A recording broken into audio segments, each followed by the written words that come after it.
Okay. Well, hi, everyone. My name is Hannes Ettinger. I'm the managing director of a company called Big River Analytics. I've been working closely with Harmeet Johnson on the development of this suite of tools intended to support STIGs in their data-related work. This morning, we're going to be talking about the indicator guide and recommended indicators. The indicator guide and recommended indicators tool is part of a suite of tools in the data governance and management toolkit for STIGs, tied closely to the conceptual well-being framework, which would be another component here.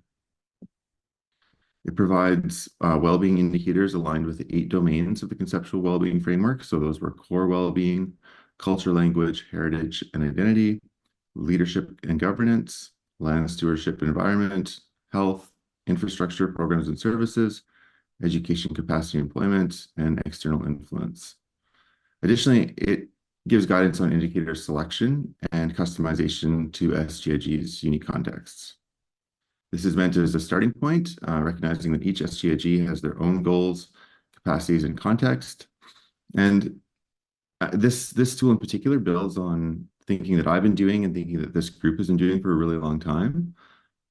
I have this group to thank for spurring a lot of my thinking on indicators. And I'm sure there's some folks on the call here actually that have been involved in this work for quite a long time. And you would remember developing the indicator library and the indicator selection framework, and all of that work has fed into the development of this tool. So this page provides a bit of a summary of the tool. So there's like this web interface that provides a summary of what we've put together. You can download the full indicator guide from this website, which is a PDF that goes into great detail. And then you've got a little bit of a summary of each of the components of that tool here.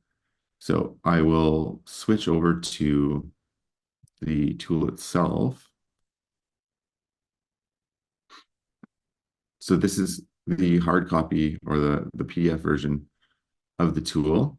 We start out, oh, here we go. This is situated, I guess, in this broad kind of suite of tools. A bit of a description and an orientation for folks that are looking at the entire toolkit.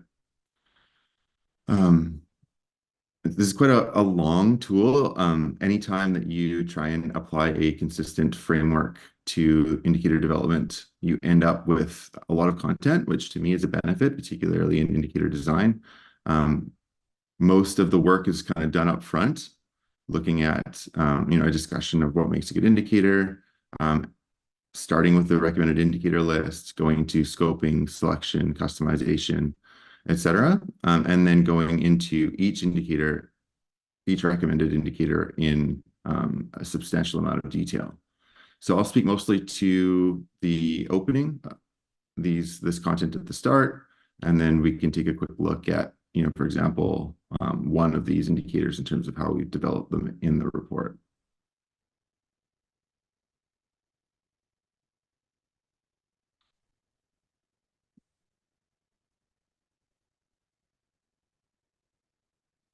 There are a lot of ways to do this work, I guess. Yeah, another point I wanted to make was that there are a lot of ways to do this work kind of inefficiently and ineffectively. And my hope is that we've pulled together enough information here that really helps STIGs have a bit of more of a smooth ride and kind of focuses their efforts in a way that aligns with their intention and objectives as it relates to the use of the tool. So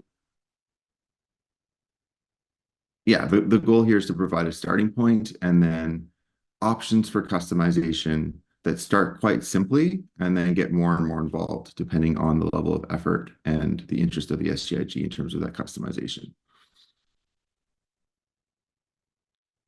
So we start out describing what makes a good indicator. Indicators like the components. So this would have been actually pulled directly from that indicator selection framework that we developed. Like I said, a lot of that information has kind of been pulled into this document. we propose this recommended indicator list, a starting point, and some questions for SCIGs to ask themselves as it relates to their overall interest in the use of this tool, and then the degree of customization that they would like to pursue.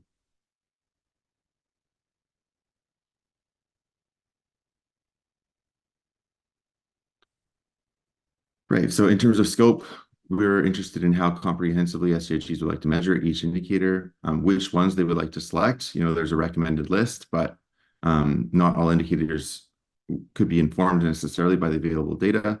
And if SCIGs are not interested in a primary data collection exercise, you'd be limited in terms of the indicators that you could use. And then again, more information on customization. There's also this, let's get to the attitudes.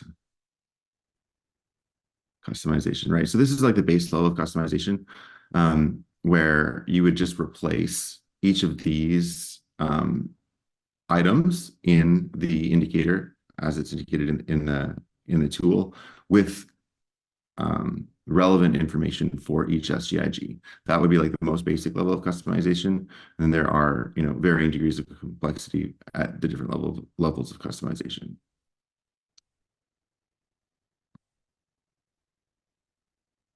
There's also a bit of a guide in terms of developing indicators from scratch, which questions to ask yourself, how to go about that process. And this is the part I was looking for. This is kind of, for me, a bit of a new recommendation and approach, and I think it's really interesting. So a lot of questions have, focused on attitudes and perceptions. So individuals' response to a question is based on, self-evaluation, essentially, of their own knowledge. And we were thinking about how each person approaches those questions with kind of a different yardstick for their own capacity or a different framework for answering the question. We saw this in some of the other primary data collection exercises that we've conducted, where you could just really see that individuals had interpreted the range of possible responses in different ways. And so we've added some knowledge testing questions or options for knowledge testing questions to try and include a bit more of say, an objective measure around certain topics that are amenable to these types of questions. So, we're proposing some questions around, skill testing questions around language fluency. So as opposed to asking someone their self-rated fluency, doing an assessment that has a more objective measure of language fluency. Cultural knowledge would be another one. Financial literacy would be another one. Health literacy would be another one. And political knowledge. So we could ask respondents about SCIG's governance structures, leadership, laws, rights, policies, and that sort of information to get a sense of a bit more of an objective sense of respondents' knowledge in these different areas.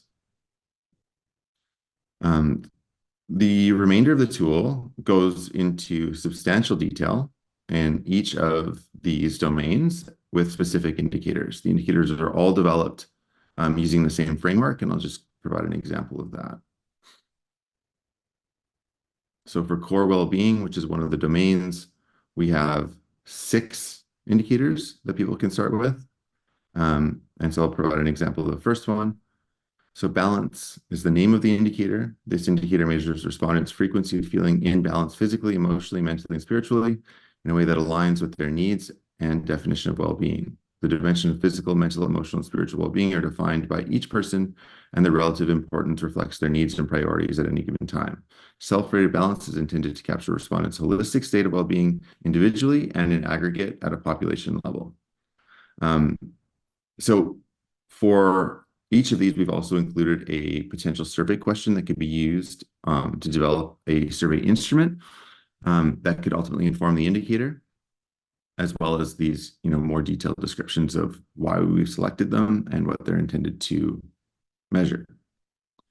So the rest of this tool goes into, a significant amount of detail in each of these indicators, providing the same information for each.